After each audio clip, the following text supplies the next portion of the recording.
यहाँ पर हम एक आज नई यूनिट स्टार्ट करने जा रहे हैं। आरबीएससी के लिए और सीबीएसई के लिए दोनों ही बोर्ड्स में नई यूनिट स्टार्ट हो जाती है प्लांट रिप्रोडक्शन के बाद में। आरबीएससी में थोड़ा लेट होता है। आरबीएससी में यूनिट नंबर 9 है ये, और ये चैप्टर होंगे 35, 36, 37, जबकि सीबीएसई में एनसीईआरटी में ये एक ही चैप्टर, चैप्टर नंबर 5, इसके अंदर हम जेनेटिक्स की स्टडी करते हैं। और सीबीएसई में जीनोमिक्स अलग चैप्टर्स के अंदर है, जबकि यहाँ पे जेनेटिक्स और जीनोमिक्स को एक ही यूनिट में रखा गया है। अगर हम बात करें, जैसे इंट्रोडक्शनरी बात करते हैं कि जो जेनेटिक्स है, जेनेटिक्स में मेनली स्टडी किसकी करेंगे, हम ये देखते हैं कि आपने देखा, गौर करते हैं हम लोग आपस में कि हम देखते हैं कि मंकी का बच्चा मंकी तरह होता है। प्लांट जो है प्लांट ही प्रोड्यूस करते हैं, कभी प्लांट से एनिमल प्रोड्यूस नहीं होते, या एनिमल से प्लांट प्रोड्यूस नहीं होते, या मंकी से कभी इंसान का बच्चा पैदा नहीं होता है। नॉर्मली ऐसा नहीं होगा। आर्टिफिशियली कई सारे साइंटिस्ट ने कोशिश की है कि ऐसा हो जाए, लेकिन नॉर्मली ऐसा नहीं होता है। तो जो ये सब चीजें हैं, ये सबसे सिमिलरिटीज हैं कि ऐसे कैरेक्टर्स कैसे डेवलप हो जाते हैं। ह्यूमन बीइंग से ह्यूमन बीइंग्स का प्रोडक्शन होता है, और एनिमल्स डिफरेंट टाइप के जो एनिमल्स हैं, ह्यूमन के अलावा जो एनिमल्स हैं, तो वो अलग अलग अपनी स्पीसीज के हिसाब से प्रोड्यूस करते हैं। कोई दूसरी स्पीसीज के ऑफस्प्रिंग को प्रोड्यूस नहीं करता है। तो ये जो सारी टेंडेंसी है, कौन सी टेंडेंसी की tendency of offspring which they acquire characters या फीचर्स ऑफ देयर पेरेंट्स, तो इसी को क्या बोलते हैं हम? हेरिडिटी बोलते हैं। इसी को क्या बोलते हैं हम? हेरिडिटी बोलेंगे, जहां पर हम अपने ऑफस्प्रिंग से ही कुछ कैरेक्टर्स को गेन करते हैं और उनकी तरह ही दिखाई देते हैं। तो इसी टेंडेंसी को हम क्या बोल रहे हैं यहाँ पर? इसी टेंडेंसी को बोलते हैं क्या? हेरिडिटी बोल देंगे। क्या बोल देंगे इसी टेंडेंसी को अपन? हेरिडिटी, जहां पर हम अपने पेरेंट्स के कैरेक्टर्स को एक्वायर करते हैं। हमारे पेरेंट्स के जैसे कैरेक्टर आते हैं, इसलिए ह्यूमन का बच्चा ह्यूमन होता है, मंकी का बच्चा मंकी, और जो मैंगो है, मैंगो से क्या बनेगा? मैंगो का ही प्लांट बनता है, दूसरा प्लांट नहीं बनेगा। तो इसी कैरेक्टर्स को क्या बोल रहे हैं हम यहाँ पर? हेरिडिटी बोल रहे हैं।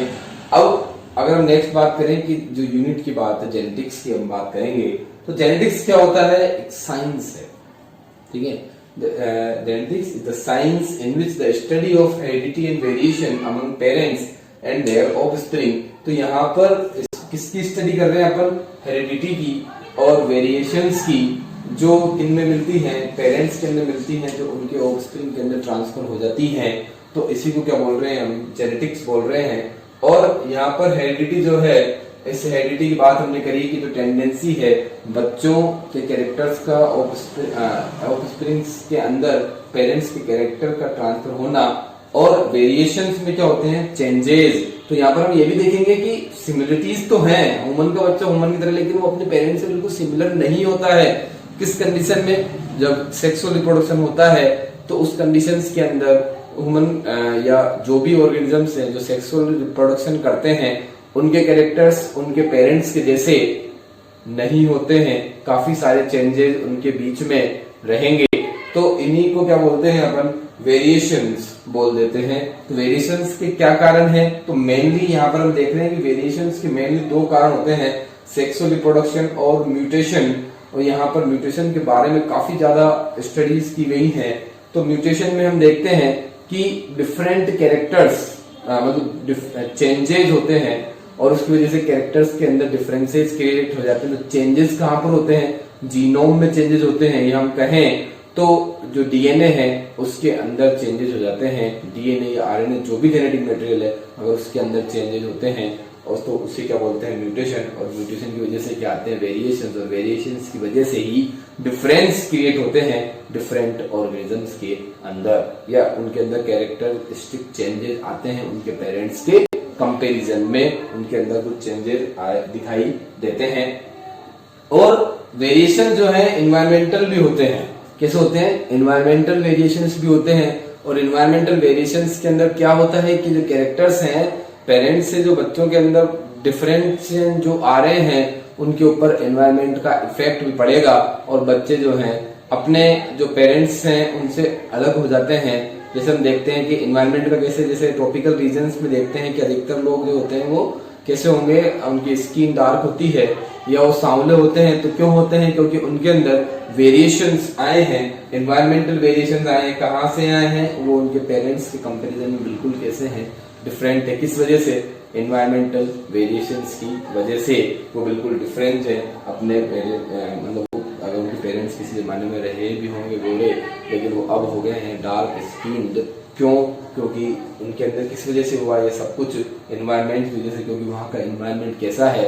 एकदम वार्म एनवायरमेंट है, ह्यूमिडिटी है, तो इस वजह से चेंजेस हो जाते हैं। हम लोग भी ज्यादा गर्मी के अंदर क्या हो जाते हैं, अगर ज्यादा धूप में रहते हैं तो थोड़ी डार्क स्किन हो जाती है, लेकिन अपने अंदर इस वाले एनवायरमेंट के अंदर ये हेरिडिटी नहीं हो पाती कैरेक्टर। फिर भी कई बच्चे जो फेयर कलर वाले पेरेंट्स हैं उनके बच्चे कई बार डार्क स्किन भी हो सकते हैं।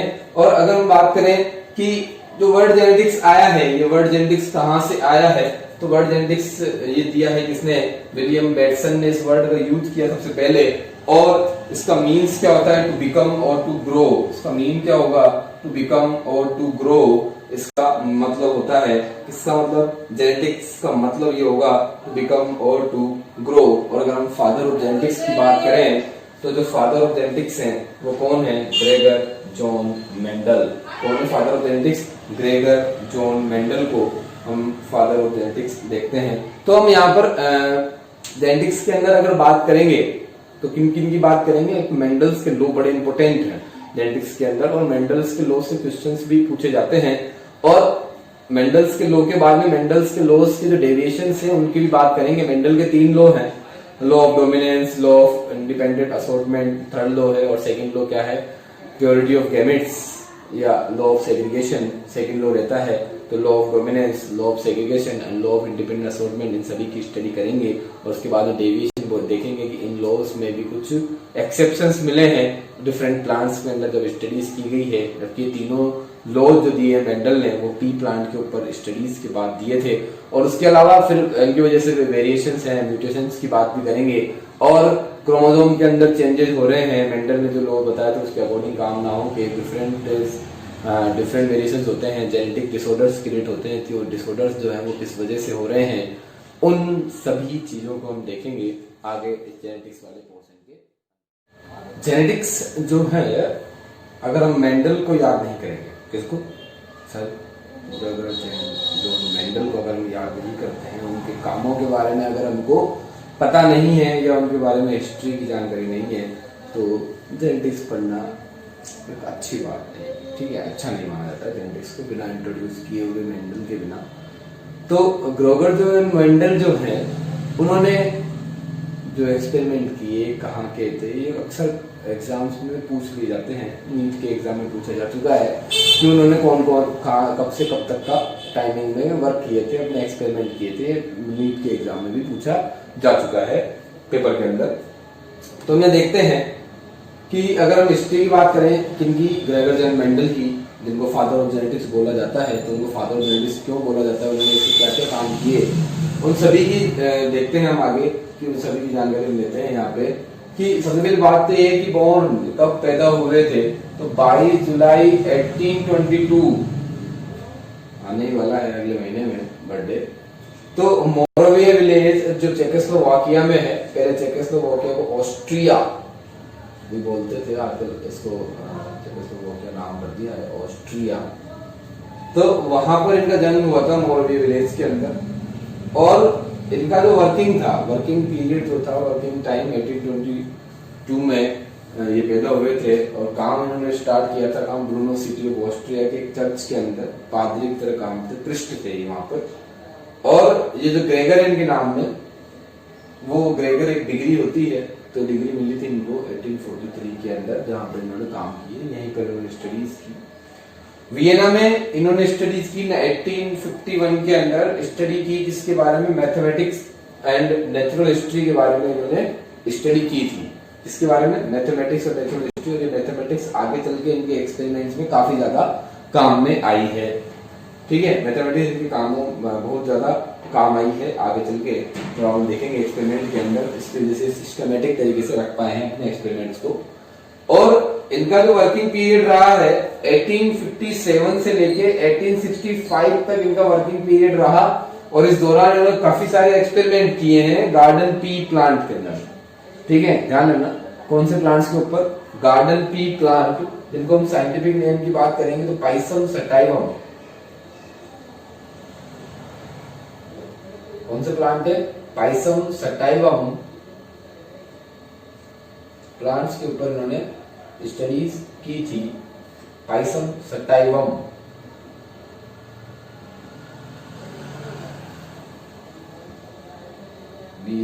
सटाइवम के ऊपर स्टडी की इन्होंने, क्योंकि गार्डन पी प्लांट के अलावा एक और पी होता है, स्वीट पी लेथार्ड ओडोरेटस, उस पे किसी और साइंटिस्ट ने स्टडी की। इन्होंने स्टडी की गार्डन पी प्लांट के ऊपर, और इन्हीं एक्सपेरिमेंट के बेस पे इन्होंने एक वर्ड दिया, यूनिट ऑफ इनहेरिटेंस। और हम देखते हैं कि ये यूनिट ऑफ इनहेरिटेंस को फैक्टर्स भी बोला गया है, कई बुक्स में फैक्टर दिया हुआ है। तो ये फैक्टर एक्चुअली में क्या होते हैं कि अगर मॉडर्न साइंस के हिसाब से देखें, ये जो फैक्टर्स थे ये रेस्पॉन्सिबल है, ये जो फैक्टर्स हैं ये रेस्पॉन्सिबल होते हैं किसके लिए? Appearance of ordinary special character of progeny. जो कैरेक्टर जो है स्पेशल कैरेक्टर और ऑर्डिनरी कैरेक्टर जो ऑफस्प्रिंग के अंदर शो हो रहे हैं, वो किसकी वजह से हो रहा है? इन यूनिट ऑफ इनहेरिटेंस की वजह से, जिनको फैक्टर्स बोला है। एनसीईआरटी में फैक्टर वर्ड यूज किया गया है, आरबीएससी में यूनिट ऑफ इनहेरिटेंस इनके लिए यूज किया गया है। और अगर मॉडर्न वे में देखें तो जो क्रोमोसोम्स है या जो डीएनए है वो इन सभी के लिए रिस्पॉन्सिबल रहेगा। अब डीएनए से मिलकर क्या बना होता है? क्रोमोसोम्स। तो यही फिजिकल जो ट्रांसफर करते हैं, क्रोमोसोम जो है वो फिजिकली ट्रांसफर करते हैं कैरेक्टर्स को, ठीक है। जो ऑफस्प्रिंग में कैरेक्टर लाएंगे पेरेंट्स से, उनका वो किसका काम होता है? क्रोमोसोम्स का। तो इन्होंने इन एक्सपेरिमेंट्स के बेस पे कॉन्सेप्ट प्रपोज किया, कौन सा? यूनिट ऑफ इनहेरिटेंस, इनको फैक्टर बोलते हैं, जो रेस्पॉन्सिबल होते हैं ऑर्डिनरी और स्पेशल कैरेक्टर्स जो प्रोजेनी के अंदर ट्रांसफर होते हैं उनको शो करने के लिए।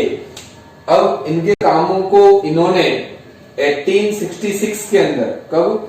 1866 के अंदर इन्होंने अपना एक रिसर्च वर्क, एक रिसर्च पेपर रखा किसके सामने? ब्रून सोसाइटी, ठीक है। ब्रून सोसाइटी के सामने इन्होंने रखा। किस नाम से रखा? Experiment in plant hybridisation. किस नाम से रखा? एक्सपेरिमेंट इन प्लांट हाइब्रिडाइजेशन, क्योंकि इन्होंने अलग अलग प्लांट्स को करेक्ट, मतलब 2 डिफरेंट प्लांट्स थे उनको हाइब्रिडाइज किया था और उसके बेस पे इनके रिजल्ट आए थे। तो 1866 में इन्होंने अपने काम 1865 तक काम किया और जो रिजल्ट आए वो इन्होंने ब्रून सोसाइटी के सामने रखे। और किस नाम से रखे? एक्सपेरिमेंट इन प्लांट हाइब्रिडाइजेशन, इस नाम से इन्होंने रखा है। और फिर उसके बाद लेकिन 1866 में दुर्भाग्यवश इनका जो काम है उसके ऊपर किसी का ध्यान नहीं गया, इनके काम को ध्यान नहीं दिया गया। क्यों ध्यान नहीं दिया गया?